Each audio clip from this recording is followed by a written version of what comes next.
হলুদ পর্ব শেষ করে ছোট বড় সবাইকে বাড়িতে পাঠিয়ে দিল আয়াজ ও শিহাব। বাকি রয়ে গেল ওরা কিছু ফ্রেন্ডস। ছাদে স্টেজে বসে ওরা কিছু ফ্রেন্ড ড্রিঙ্কস করবে। বড় ছোট ফ্যামিলি মেম্বার সবাই যার যার মতো বাড়িতে গিয়ে রেস্ট করবে। সকাল সকাল অনেক কাজ, তাই আর কাউকে ডিস্টার্ব করলো না। রোদেলাকে আয়াজ বলল রুমে গিয়ে ফ্রেশ হয়ে গোসল করে ঘুমাতে। তাড়াতাড়ি না ঘুমালে সকালে খারাপ লাগবে, শরীর খারাপ করবে। রোদেলা লক্ষ্মী মেয়ের মতো চলে গেল নিচে গিয়ে গোসল করে ফ্রেশ হয়ে ঘুমানোর জন্য প্রিপারেশন নিতে লাগলো। এদিকে ছাদে ড্রিঙ্কস করছে আয়াজ, শিহাব, নিয়াজ, সায়র এবং ওদের আরও দুজন friends. I am really so happy for you দোস্ত। উপরে উপরে যতই যাই বলি, ভিতরে ভিতরে আমি সত্যি অনেক খুশি হয়েছি। আমার খুব খারাপ লাগতো শিহাব এবং আয়াজের কথা চিন্তা করে। দুজনেরই একই ধরনের পোড়া কপাল ছিল। যাই হোক, কপাল খুলল তবে তোদের দুজনেরই শেষকালে এসে। বলেই সশব্দে হেসে দিল। নিয়াজ আয়াজের কানের কাছে মুখ নিয়ে ফিসফিস করে বলল, তবে যাই বলিস দোস্ত, তোর কপাল খুললো তো খুললো, এমনভাবে খুললো মনে কর যে না চাইতেই আকাশের চাঁদ পেয়ে। চিন্তা করা যায় নিজের চেয়ে 21 বছরের ছোট একটা মেয়ে কিনা হাজের বউ, আমাদের ভাবি। কীভাবে তোর প্রেমে হাউডুবু খেলো মেয়েটা? একটু টিপস তো আমাদের সাথে শেয়ার করতে পারিস। আয়াজ মাথা ঘুরিয়ে তাকালো নিয়াজের দিকে, তারপর ধীরে ধীরে সবার দিকে তাকিয়ে নিয়াজের কানে ফিসফিস করে বলল, তুই টিপস দিয়ে কি করবি? তোর না ঘরে বউ বাচ্চা আছে? ইস, আজকের দিনের জন্য একটু ভুলে থাকতে দিবি না যে আমার ঘরে বউ বাচ্চা আছে? আমি তো তোর কোহলের খুশিতে এই কথা বলছিলাম। চরিত্র ঠিক কর শালা, ছোক তোক সবার স্যার। ছোক ছোক স্বভাব মানে? যৌবন মাত্র শুরু। আমার বন্ধু মাত্র বিয়ে করতেছে, তাও 18 বছরের মেয়েকে, আর আমি একটু তাকাতেও পারবো না এদিক ওদিক? আল্লাহ, তুমি তো দেখতেছো, এর বিচার তুমি কইরো আল্লাহ। বলল নিয়াজ। বিয়ের কথা বলতে আয়াজের মনে পড়ল রোদেলার কথা। কপাল বটে, নাহলে কি করে রোদেলার ভাগ্যে জোটে। চট করে হাতে মোবাইলটা নিয়ে তাকালো কয়টা বাজে। দেখলো রাত 1টা বাজে। কি মনে করে যেন আড্ডা থেকে উঠে ছাদের এক কোনায় গিয়ে দাঁড়ালো। হাতে মোবাইল নিয়ে ডায়াল করলো রোদেলার নাম্বারে। রোদেলা মাত্রই গোসল সেরে বের হয়েছে আর আয়াজের ফোন আসলো। রোদেলা ফোন রিসিভ করতে আয়াজ বলে উঠল, কি করেছে আমার রোদেলা শোনা জাদু? Do you miss me? Miss করার সময় দিচ্ছেন? সারাক্ষণ তো আপনি চোখের সামনেই, মানে আপনার চোখের সামনেই ছিলাম, আর এখন একটু গোসল করতে এসেছি, তখন ফোন দিয়েছেন আপনি। তুমি কি আমাকে বেহায়া বলে রোদেলা শোনা? আমাকে নির্লজ্জ বলে? বলো, কোনো সমস্যা নেই। আমি তো বলেছি যে যাই বলো, আমি দিন রাত ভর তোমার সাথে চিপকে থাকবো। আমি আবার এক কথার মানুষ, কথা যখন দিয়েছি আমি দিন রাত ভর তোমার সাথে চিপকেই থাকবো। এখন বলো, ডু ইউ মিস মি? কি করছেন? জানতে চাইলো রোদেলা। ড্রিঙ্কস করছি আর তোমাকে মিস করছি। যাই হোক, বেশিক্ষণ কথা বলতে পারবো না। নিয়ে জোরা ডাকছে, শ্বশুরও আছে সাথে। আগামীকালকে দেখা হবে আমার পরীর সাথে, আমার ডানা কাটা পরি। ভালোভাবে ঘুমাবে, ঠিক আছে? আর আমাকে আরো বেশি বেশি করে মিস করবে, ওকে সোনা? Love you. কথা শেষ করে ফোন কাটলো আয়াজ। ফোন হাতে নিয়ে ফোনের দিকে তাকিয়ে রইল রোদেলা। কি অদ্ভুত একটা লোক, নিজের মতো নিজেই কথা বলে চুম্মাচাটি দিয়ে ফোন রেখে দিল। আরেকজন কি বলবে, কি শোনার আছে, বলার আছে, কিছুই জানতে চাইলো না, ভাবলো রোদেলা। আয়াজ ফোন পকেটে ঢুকিয়ে রেখে আকাশের দিকে তাকিয়ে রইল। দূর থেকে শিহাব তাকালো আয়াজের দিকে, তারপর হেঁটে এসে আয়াজের সামনে এসে দাঁড়িয়ে বলল, কি ভাবছিস? ভাবছি জীবনটা কতই অদ্ভুত, তাই না?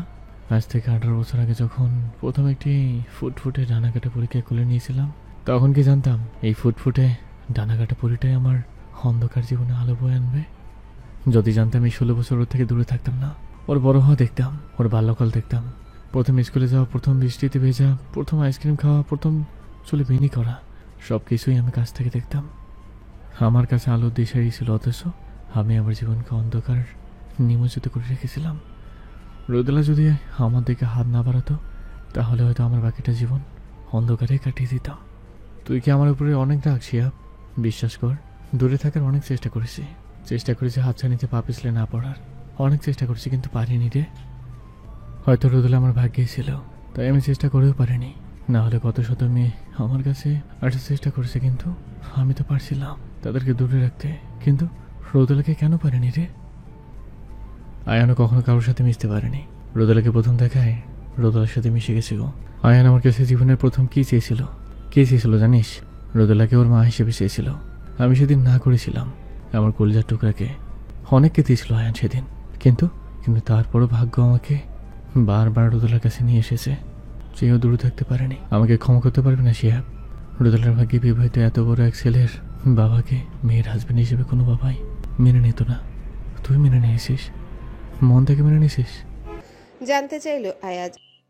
না, রাগ নেই। কার সাথে রাগ করব? রোদেলার সাথে নাকি তোর সাথে? মন থেকে মেনে নিয়েছি, কোনো রাগ নেই। আমি অনেক খুশি। রোদেলাকে তোর হাতে তুলে দিচ্ছি, আমার কোনো টেনশন নেই। কারণ তুই রোদেলার জন্য বেস্ট।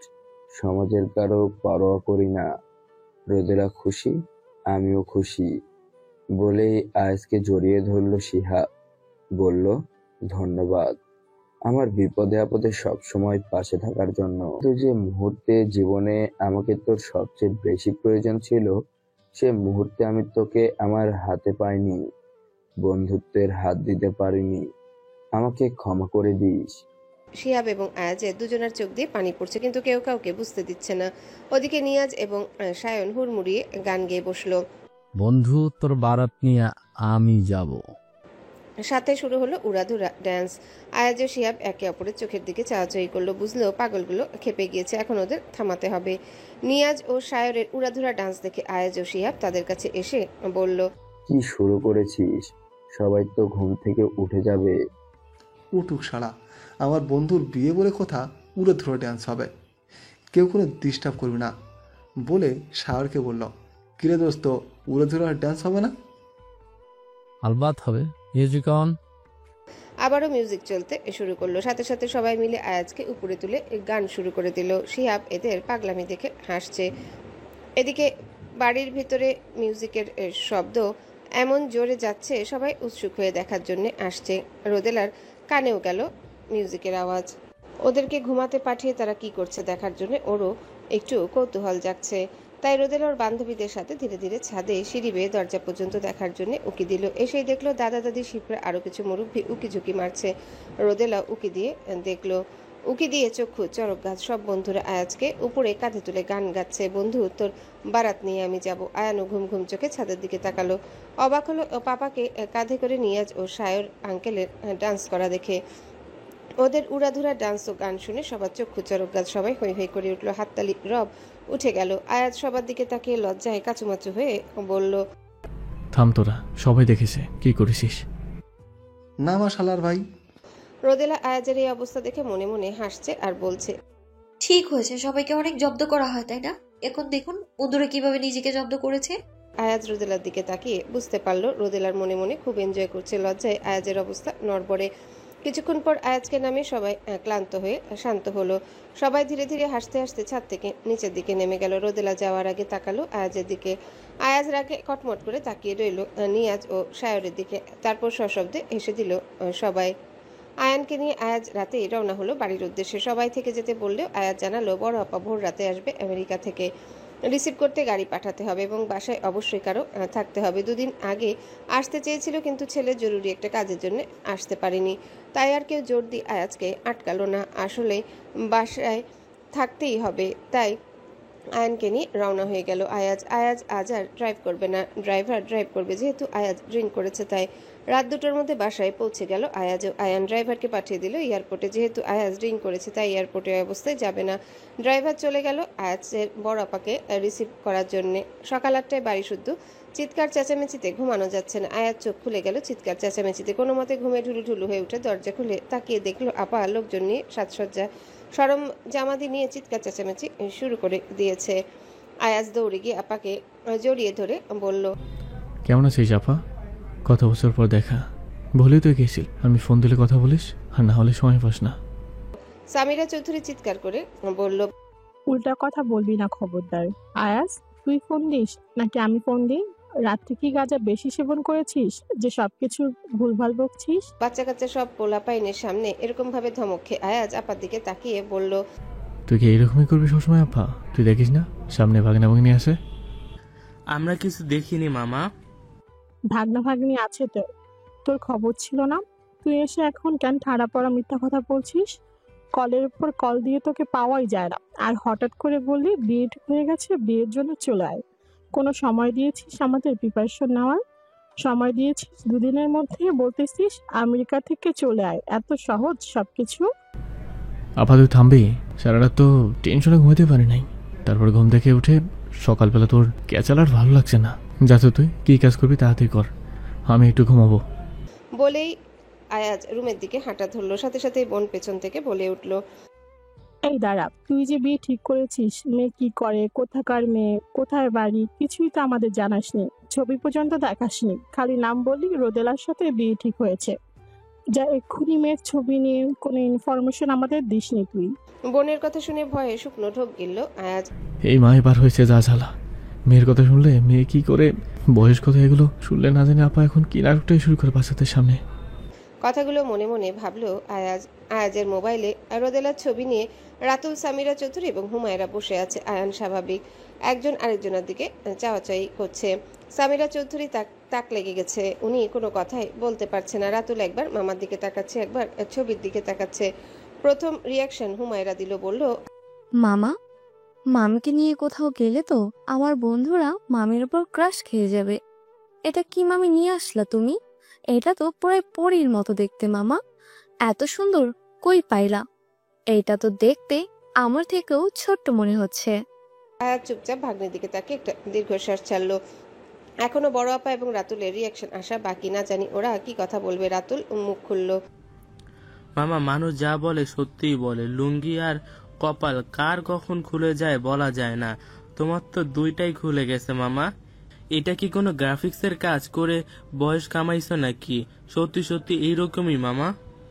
বলেই মামার দিকে চোখ টিপলো রাতুল। ভদ্রভাবে কথা বল, মামা হয় তোর। সরি মামা, কিন্তু কপাল তোমার মামা খুইল্লা গেছে। 2 ঘন্টা জিম বেশি করতে হবে মামা। সর্বশেষ মুখ খুললো সামিরা চৌধুরী, বলল, এটা কি করেছিস তুই? কই পাইলি এই মেয়েরে? মানে বয়স কত এই মেয়ের? দেখি গ্রাফিক্সের কাজ করে বয়স কমাইছস নাকি সত্যি সত্যি মেয়ের বয়স কম? বয়স কত সত্যি সত্যি আমারে বল। 16-17? কিছুক্ষণ থেমে আবারও বলা শুরু করলো সামিরা চৌধুরী। সত্যি করে বল আয়াস, মেয়ের বাপের কাছে কি তুই টাকা পাস? কোনো ঋণের বোঝা আছে তোর মেয়ের বাবার কাছে? এই ফুটফুটে মেরে তোর কাছে কেন দিল? না ঠিক আছে, তুই হ্যান্ডসাম, অনেক ধনী, সুন্দর, কিন্তু বয়স একটা ফ্যাক্টর। এই মেয়ের থেকে তুই 20-25 বছর বড় হই মনে হইতেছে। আপার কথা শুনে আয়াজের কাশি উঠে গেল। রাতুল কোনো মতে পানি এনে মামার সামনে দিল। আয়ান মিটিমিটি করে হাসছে আর বাবার অবস্থা দেখে মজা পাচ্ছে। বাচ্চাদের সামনে যা মুখে আসে তাই বলছিস? না মানে কেন আমি কিনে আনবো মেয়েকে? ভালোবাসে ওই মেয়ে আমাকে, ভালোবেসে স্ব ইচ্ছায় আমাকে বিয়ে করেছে। আর টাকার কোনো সমস্যা নেই, মেয়ে আমাদের মতোই ধনী। সুতরাং টাকার জন্য বিয়ে করতে সেই কথা বা প্রশ্ন উঠবে না। তাহলে কি এই মেয়ের কোনো সমস্যা আছে, মানে আগে বিয়ে বা এরকম ধরনের কিছু? অসম্ভব, কোনো সমস্যাই নেই রোদেলার। যাদের গায়ে কলঙ্ক থাকতে পারে, রোদেলার গায়ে কোনো কলঙ্ক নেই। এই মেয়ে সংসারে কি বুঝবে? এই মেয়ে তো মোটামুটি আয়নের সমান সমানই রাখতেছে। এই তো আয়নের সাথে দিনভর খেলে বেড়াবে, দৌড়াও বেড়াবে, সংসারে কি বুঝবে এই মেয়ে? এখন কি এই মেয়েরে কোলে করে উলু উলু করে সংসার বোঝাবো? এই মেয়ে তোকে সামলাতে পারবে? দিনরাত কোলে করে ঘুরতে হবে। কই একটা বুঝদার সংসারী মেয়ে আনবি, তা না, ছোট একটা কোলে করে ফিটার খাওয়া বাবু নিয়ে আসতেছিস। এমনি 2 ঘন্টা দৌড়াস, তখন দিনরাত দৌড়াতেই হবে। আয়াজ হতাশ হয়ে শুনলো বড় আপার কথা, তারপর হতাশার দৃষ্টি নিয়ে তাকালো আয়ানের দিকে, যেন চোখ দিয়ে ছেলেকে ইশারা করছে। বাবা তুই কিছু বল, আমাকে বাঁচা এই সিচুয়েশন থেকে। আয়ান বাবার চোখের দিকে তাকিয়ে বুঝতে পারলো, তারপর ফুপির দিকে তাকিয়ে বলল, না ফুপি, তুমি ভুল বুঝছো। মামা অনেক লক্ষ্মী একটা মেয়ে, অনেক সংসারী মেয়ে, অনেক সংসারী মেয়ে। সামিরা চৌধুরী অবাক হয়ে তাকালো আয়ানের দিকে। এই মেয়ে সংসারী, আয়ান কিভাবে বুঝলো? আর আয়ান কিভাবে এই মেয়েকে মা বলে ডাকছে? মোটামুটি ওর সমবয়সী। মনে মনে ভাবলো সামিরা চৌধুরী, তারপর বলল, ও তোর মা মানে? তুই কি এখন থেকে মা ডাকছিস? আরো সংসারী তুই কি করে বুঝলি? এখনো তো বিয়ে করে এই বাড়িতেই আসবো না, কিভাবে বুঝলি সংসারী? আয়ান পড়ে গেল ঝামেলায়। কি উত্তর দিবে? সত্যিটা বলবে নাকি অন্য কিছু? অসহায়ের মতো দৃষ্টিতে তাকালো পাপার দিকে। আয়াজ শুকনো ঢোক গিলল। মনে হচ্ছে এখন সব বলেই ফেলতে হবে, না হলে তার আপা থামার লোক নয়। মনে মনে ভাবলো আয়াজ। দেখ আয়াস, মেয়েটা অনেক সুন্দরী, কোনো সন্দেহ নেই, কিন্তু ছোট একটা মেয়ে। ও কি বুঝবে সংসারের? ও কি দায়িত্ব নেবে আয়ানের? কিভাবে দায়িত্ব নেবে তোর? আজ না হয় তুই সুন্দর, হ্যান্ডসাম, কিন্তু কিছুদিন পর যখন তোর দায়িত্ব নিতে হবে, এমনি কি করে পারবে? আর তাছাড়া এই মেয়েকে তুই রাখবি কিভাবে? এখন তো 2 ঘন্টা হাঁটিস, এরপর থেকে সত্যি সত্যি 4 ঘন্টা করে জিমে কাটাতে হবে সকাল বিকাল। আপা, সামনে বাচ্চারা আছে, কি সব কথা বলছিস? একটু বুঝে শুনে কথা বল না তুই। দেখ আয়াস, তুই বোঝার চেষ্টা কর, সুন্দর দিয়ে তোর জীবন চলবে না। তোর এখন একটা সংসারী বুদ্ধিমতী ম্যাচিওর বউ দরকার। আয়নের মা দরকার, খেলার সাথী না। এই মেয়ে আয়নের খেলার সাথী। সামিরা চৌধুরীর কথা শুনতে রাতুল, হুমায়রা ও আয়ান সশব্দে সবাই হেসে দিল। না না না না, মামার তো অনেক কিছু দরকার, শুধু আয়নের কেন, মামার ও খেলার সাথে দরকার। রাতুলের কথা শুনে আয়াজের কাশি উঠে গেল। বলল, মামা হয় তোর? রাতুল চুপ হয়ে গেল। মেয়ের বাবাকে, মেয়ের বাড়ি কোথায় জানতে চাইল সামিরা চৌধুরী। আয়াজ একটু শুকনো ঢোক গিল, তারপর কোনো মতে আমতা আমতা করে বড় আপার দিকে তাকিয়ে বলল, মেয়ের বাবাকে তুই চিনিস, ভালো করেই চিনিস। সামিরা চৌধুরী অবাক হয়ে গেল। আমি ভালো করে চিনি। কে মেয়ের বাবা? কে জেনে শুনে তোর কাছে মেয়ে বিয়ে দিতে চাইছে? একটু শুনি আমি। বলল সামিরা চৌধুরী। আয়াজ একবার আয়ান, রাতুল ও হুমায়রার দিকে তাকিয়ে শুকনো ঢোক গিলে পরবর্তী রিয়াকশন কি হবে জানে না। তারপরে বড় আপার দিকে তাকিয়ে বলল আস্তে আস্তে, আমার বন্ধু শিহাব, ওর মেয়ে। সামিরা চৌধুরী মনে হয় কানে ভুল শুনলো, জিজ্ঞাসা করলো। কি বললি? আবার বল, আমি মনে হয় ভুল শুনছি। আয়াজ বলল আর একটু জোরে, আমার বন্ধু শিহাবের মেয়ে রোদেলা। সামিরা চৌধুরী হাতের পানির গ্লাস ছিল, ধপাস করে সেটা মাটিতে পড়ে গেল। তারপরেও কিছু বুঝে উঠতে পারছে না। আয়ানের দিকে, রাতুলের দিকে, হুমায়রার দিকে তাকিয়ে বলল, আমি যা শুনছি তোরা কি তাই শুনছিস? মানে তোরা শুনেছিস শিহাবের মানে শিহাবের মেয়ে রোদেলা, ওর বন্ধুর মেয়ে রোদেলা? সবাই এর সাথে সাথে মাথা নেড়ে হ্যাঁ সূচক উত্তর দিল। তারপর সামিরা চৌধুরী তাকালো আয়াজের দিকে, বলল, কি করেছিস তুই? বন্ধুর মেয়ে কিভাবে কেমনে হলো? এই মেয়ের মাথায় কি তুই কিভাবে খেলি? 14 বছরে কত মেয়ের ছবি দেখালাম, কত বিয়ে করতে বললাম, কোনো মেয়ে তোর মনে ধরলো না। এই দুধের মেয়েটাকে তোর মনে কিভাবে ধরলো? বড় বোনের কথা শুনে আয়াজ লজ্জায় চোখ বন্ধ করে ফেললো। আশেপাশে বাচ্চারা আছে, কিন্তু তার বোন কিছুই বুঝতে চাচ্ছে না। অগত্যা বোনকে সবকিছু খুলে বলল আয়াজ, একদম শুরু থেকে সবকিছু। এমনকি এটাও বলল বিয়ে অলরেডি 2 বছর আগেই হয়ে গিয়েছে। এখন এটা নিয়ে প্রশ্ন করার কোনো প্রশ্নই ওঠে না। এখন শুধু লোক দেখানো, সামাজিকতা রক্ষা করা।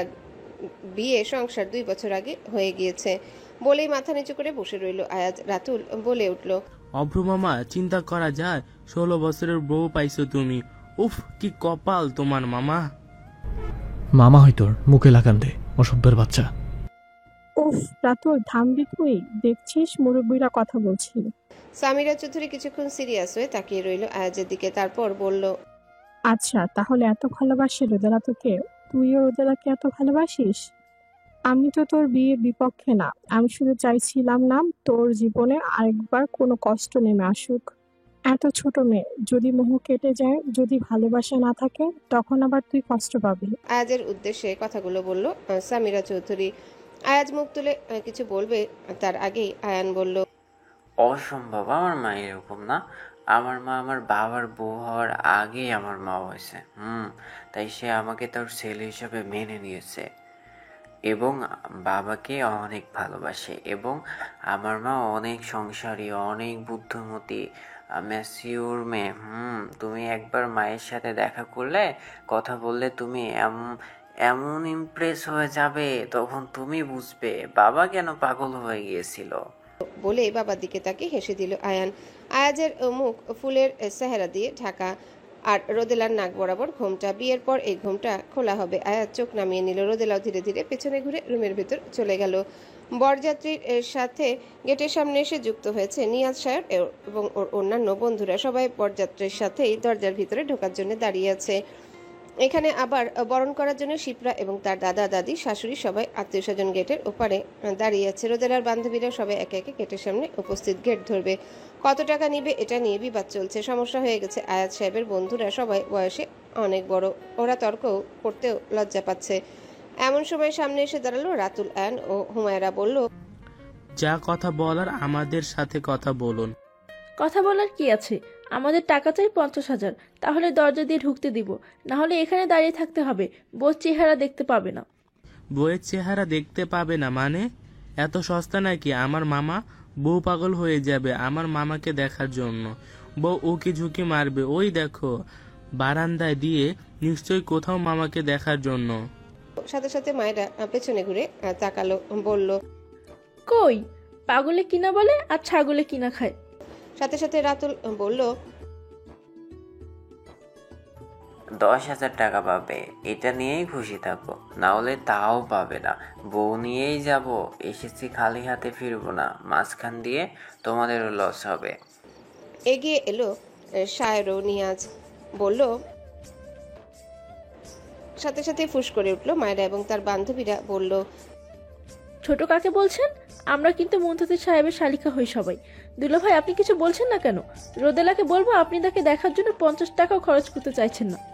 ব্যাস, এই ধমকেই কাজ হয়ে গেল। সাথে সাথে আয়াজ তার সেক্রেটারি ইমনকে ইশারা করলো দুটো বান্ডিল বের করে দেওয়ার জন্য। সাথে সাথে ইমন আয়াজের হাতে বান্ডিল দুটো দিল। আয়াজ এগিয়ে এসে মায়েরার হাতে 2 বান্ডিল দিয়ে বলল। সাথে সাথে বিজয়ের রোল পড়ে গেল মেয়েদের চোখে মুখে। সবাই সমস্বরে চিৎকার করে উঠল। রাতুল এগিয়ে এসে মামাকে বলল। মামা, কি হলো এটা? তুমি কিন্তু আমাদের পক্ষ নিলে না। ছি বন্ধু, ছি। এইভাবে পোল্টি? আয়াজের কানের কাছে মুখ নিয়ে ফিসফিস করে শায়র বলল। বুঝলাম বুড়ো বয়সে কচি বউ পেয়েছিস, তাই বলে বন্ধু, ছেলে, ভাইগা, আত্মীয় স্বজন কাউকে চোখে দেখবি না? চোখে তুই এখন শুধু রোদলাকে দেখবি? এই তোর বন্ধুত্ব? থামবি তোরা? ছোট ছোট বাচ্চা মেয়েগুলো 50,000 টাকা চেয়েছে, চকলেট খাবে। তো তো কি হয়েছে? ছোট্ট ছোট্ট মেয়ে, কতটা ছোট আয়াস, রোদলা থেকে ছোট্ট আরো বাবু। থাক থাক মামাগঞ্জ, আর মামাকে খেপিও না। মামা ছোট্ট বউ পেয়েছে তো এখন দুনিয়াটাই মামার কাছে ছোট্ট ছোট্ট লাগে। আয়ান বাবার দিকে তাকিয়ে বলল। কি করলে পাপা এটা? একটু বার্গেনিং করতাম, দেখতে ঠিক 15,000-এ রাজি হয়ে যেত। শুধু শুধু কতগুলো টাকা দিয়ে দিলে। আমার মাকে দেখার জন্য আমার সব কিছু দিয়ে দিব, কিন্তু এই বিচ্ছুগুলোকে কেন দিলে? রাতুল হুমায়রার সাথে সাথে বলে উঠল। দেখো মামা, এরপর ওরা আরো বিভিন্ন জায়গায় ফাঁসিয়ে টাকা নিতে চাইবে। যেমন হাত ধোয়ার সময় টাকা চাইবে, জুতা চুরি করে টাকা চাইবে। তুমি যদি এর পরে আমাদের পক্ষ না নাও, তাহলে কিন্তু তোমার কপালে অনেক খারাপই আছে।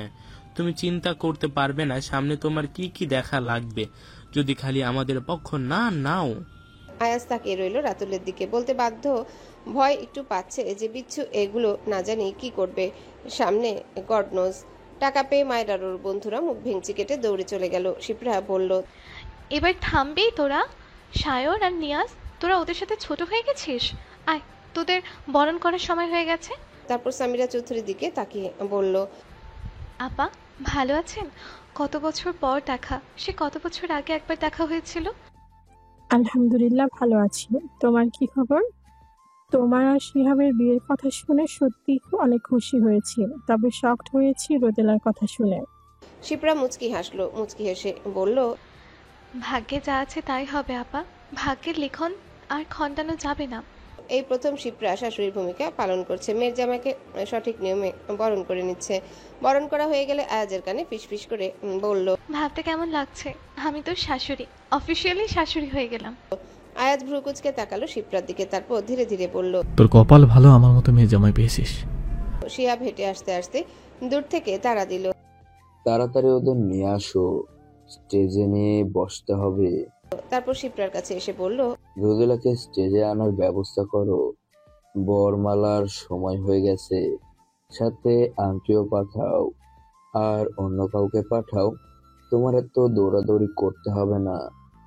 এদিকে রাতুল স্টেজের সামনে এসে সবকিছু ভালো করে ইন্সপেকশন করতে লাগলো। কোথায় কোথায় জুতা লুকিয়ে রাখা যায় সেটা দেখতে লাগলো এবং আশেপাশের সবকিছু দেখে আয়ানকে সামনে এনে ফিসফিস করে বলল। জুতা জোড়া আমাদের কাছে রাখতে হবে, বুঝলি? মামাকে দিয়ে কোনো বিশ্বাস নেই, দেখবি নিজেই খুলে দিয়েছে। আর ছোট্ট ছোট্ট শালিকাদের। আহ রাতুল, কি হচ্ছে? চেঁচিয়ে উঠলেন সামিরা চৌধুরী। বলল। মামা মামি সম্পর্কে কি ওইরকম ধরনের কথা বলে? দিন দিন বড় হচ্ছ আর বেয়াদব হচ্ছ। বলেই সামনে তাকিয়ে দেখলো রোদেলাকে ওর বান্ধবীরা এবং কয়েকজন মিলে ধরাধরি করে নিয়ে আসছে। নাক বরাবর বড় একটা লম্বা ঘুমটে টানা, তারপর ঠোঁট এবং থুতনি পর্যন্ত যতটুকু চোখ গেল দেখলো পরীর মতো সুন্দর মেয়েটা। সামিরা চৌধুরী মুগ্ধ নয়নে তাকিয়ে রইল রোদেলার দিকে। আয়াজের বুকের ভেতর কেন যেন হঠাৎ ধুকপুকানি বেড়ে গেল।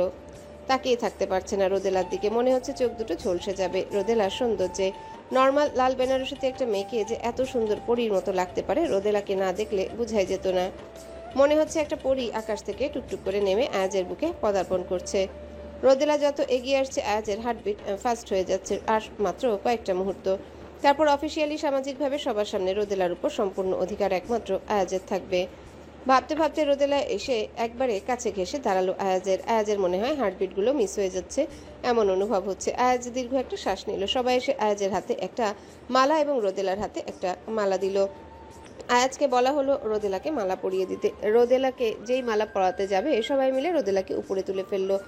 যেহেতু আয়াজ লম্বা, খুব একটা সমস্যা হলো না মালা পরাতে। পা একটু উঁচু করে দাঁড়িয়ে মালা পরিয়ে ফেললো। এবার টার্ন আসলো রোদেলার।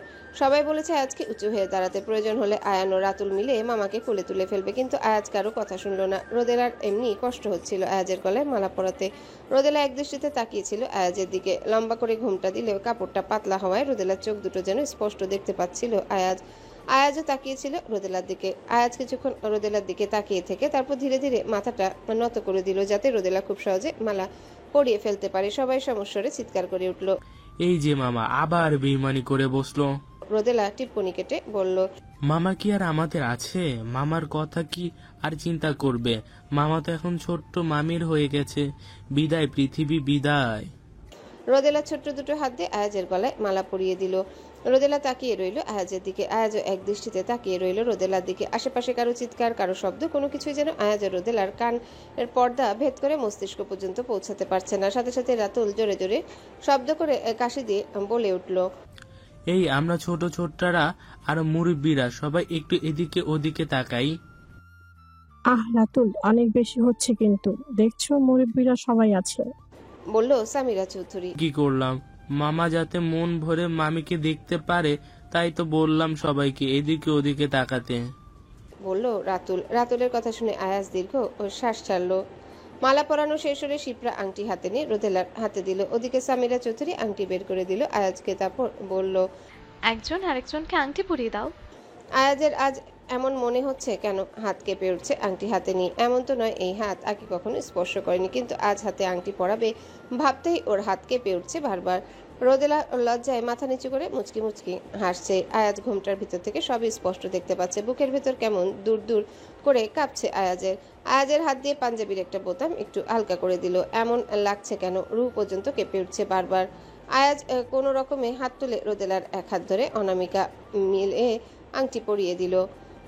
রোদেলাও আয়াজের হাত ধরে অনামিকা আঙ্গুলে আংটি পরিয়ে দিল। সবাই সাথে সাথে হাততালি দিয়ে উঠল। মালা পরানো, আংটি পরানো শেষ হলে স্টেজে নিয়ে গেল দুজনকে। এখন হবে জামাই আপ্যায়ন। জামাইকে খাওয়ানোর আয়োজন করা হবে। রোদেলাকে অন্য একটা স্টেজে বসেছে আপাতত। খাওয়া শেষ হলে তারপর বিয়ের জন্য একসাথে একত্রে স্টেজে বসানো হবে। রাতুল, আয়াজ, নিয়াজ, সায়র, আয়ন এবং আরো কয়েকজন ফ্রেন্ড একত্রে স্টেজে বসলো। নিয়াজ এবং সায়র বলছে, আজ কবজি ডুবিয়ে খাবো। এই বয়সে এসে বন্ধুর বিয়ে খাচ্ছি, কবজি ডুবিয়ে না খেলে কি হবে? মামা তোমরা তো কবজি ডুবিয়ে খেলে আমরা তো মামার বিয়ে, আয়ান তোর পাপার বিয়ে আমরা গলা ডুবিয়ে খাবো। ঠিক আছে, দেখি কে জিতে, মামাসগঞ্জ নাকি ভাগনাসগঞ্জ। ওদিকে রোদেলাকে শিপ্রা জোর করে একটু খাইয়ে দিল। এত আনুষ্ঠানিকতার মধ্যে খাওয়ার সময় পাবে না। এভাবে দুষ্টুমি ফাইজলামির মধ্যে খাওয়া শেষ হলে শালিপক্ষ আবার চলে আসলো আয়াজের হাত ধোয়ানোর জন্যে। আয়ান ও রাতুল সতর্ক হলো। আয়াজের হাত ধরার আগে দুজন হাত পেতে দিল। আগে আমাদের হাত ধুয়ে পরিষ্কার করতে হবে, তারপর জামাই। মায়েরাও তার বান্ধবীরা খিলখিলিয়ে বলে উঠল, তুমি কি জামাই নাকি? যে জামাই তার হাত ধোয়াবো শুধু। তোমার হাত নিজে ধুলে ধোও, না হলে পিছনে মুছো, আমাদের কি? বলেই সাথে সাথে সবাই হেসে দিল। এত অপমান, কিন্তু ঠিক আছে জামাইয়ের হাত ধোয়াও, কিন্তু বুঝো ফোটা পয়সাও পাবা না, কারণ জামাই এর মানি ব্যাগ আমাদের কাছে, বলল রাতুল। মায়েরা কিছুক্ষণ চুপচাপ শুনলো আয়ান ও রাতুলের কথা। তারপর বলল, দুলা ভাই, রোদেলাকে বলবো যে দুলাভাইকে এত যত্ন করে খাওয়াইয়ে তারপর হাত ধোয়াইলাম, দুলাভাই আমাদের কিছুই দিল না। রোদেলা তো লজ্জায় কষ্টে মরেই যাবে। আয়াজ পড়ে গেল আবারও মহা মুশকিলে। রোদেলার কথা বলে বলে ব্ল্যাকমেল করছে আয়াজ জানে, বাট কিছু করার নেই। আয়াজের মানিব্যাগ ও রাতুলের বা আয়ান যে কোনো একজনের কাছে, ওদের কাছ থেকে তো চাইতে পারবে না। আয়াজ আবার ইশারা করলো ইমনকে। ইমন সাথে সাথে 10,000 টাকা বের করে দিল। আয়াজ কেউ কিছু বুঝে ওঠার আগেই 10,000 টাকা মায়রার হাতে দিয়ে বলল, এটা নিয়ে যাও, চকলেট খেও। মায়রা খুশিতে ইয়ে বলে চিৎকার করে উঠল। ইউ আর সো সুইট দুলাভাই, লাভ ইউ। বলল মায়রা। সাথে সাথে আয়ান ও রাতুল তাকালো আয়াজের দিকে, সাথে যোগ হলো নিয়াজ ও সায়র। এটা তুমি কি করলে পাপা? ও তো আমাদের হাত ধোয়ায়নি, তারপর ওকে এত টাকা দিলে? বলল আয়ান। হুমায়রার সাথে সাথে বলে উঠল, মামা, দিস ইজ নট ফেয়ার। তুমি কিন্তু পুরাই মামিদের পক্ষে হয়ে যাচ্ছ। ঠিক আছে, বুঝলাম মামির মতো বউ পেয়ে তোমার মাথা খারাপ হয়ে গেছে, তাই বলে কি তুমি আমাদের চিনবা না? এর ফল ভালো হবে না মামা। তুমি জানো না তোমার জন্য সামনে কি অপেক্ষা করছে। তুমি যেমন আমাদের সাথে বেইমানি করলে, দেখো তোমার শাস্তি তুমি কঠিনভাবে পাবে। আর ছোট ছোট বাবু শালীদের মতো দুলাভাই লাভ ইউ উম্মা বলতে পারলাম না দেখে তোমার মন পাইলাম না, বলল রাতুল। আয়াজ শুকনো ঢোক গেল, কিন্তু ওই বাকি করবে। মায়রা যেভাবে ব্ল্যাকমেল করছে রোদেলার কথা বলে, রোদেলা যদি শুনতে পারে, রোদেলার নাম শোনার পরও টাকা বের করেনি, ঠিকই মেয়েটা বলবে আপনি আমাকে আর ভালোবাসেন না। রাতুল আগে পরে কিছু না বলে তাকালো নিয়াজ ও সায়রের দিকে, বলল, হ্যালো বন্ধুরা, পরবর্তী পার্ট খুব তাড়াতাড়ি আসবে, তো সবাই অপেক্ষায় থাকো। আর চ্যানেলটি যারা এখনো সাবস্ক্রাইব করনি তারা পরবর্তী পার্ট দেখার জন্য চ্যানেলটি সাবস্ক্রাইব করে রেখো। ধন্যবাদ সবাইকে, আমাদের সাথেই থেকো।